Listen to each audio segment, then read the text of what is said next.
there, good afternoon. I am Baba Tando. Let's talk the latest in the world of sports. And I guess you may remember the BBC's Africa Eye investigation last month that showed football officials across West Africa accepting cash in camera and on camera, of course, in support of the operation by investigative journalist Anas Arimiyao Anas. Now, during that investigation, Anas captured footage of the head coach of the Nigerian national team, Salisu Yusuf, taking cash during a discussion about a player.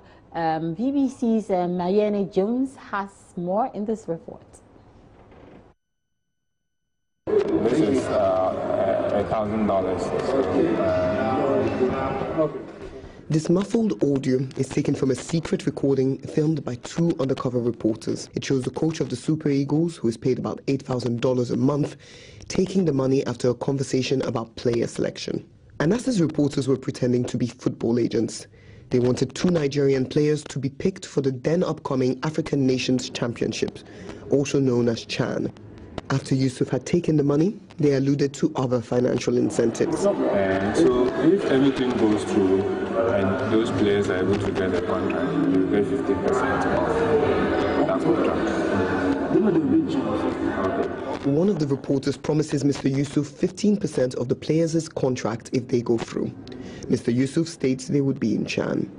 According to the FIFA Code of Ethics, officials should not engage in any activity that gives rise to suspicion or collect any cash gifts.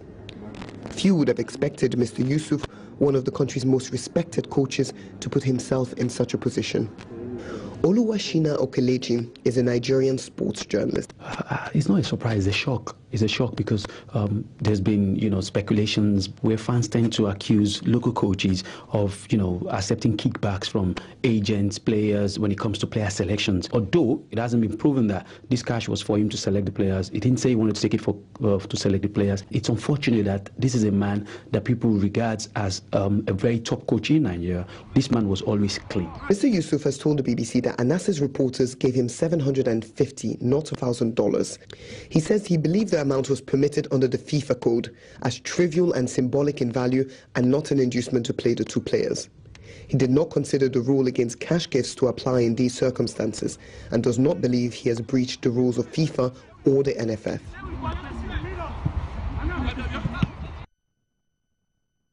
All right, so let's move away from football corruption, but we'll still stay on the continent. And the Confederation of African Football, CAF, has indicated that South Africa is on standby should Ghana fail to be ready to host the 2018 African Women's Championship. Now, the local organizing committee of the tournament is racing against time as refurbishment works on the hosting stadia are way behind schedule. CAF's inspection team will arrive in August for their final inspection, and as it stands, there will be changes to the venues that were initially scheduled to host the tournament. Dan Kuyabwa is spokesperson for the liaison team that has been put in place to help reform football in Ghana following the halt of activities related to the game.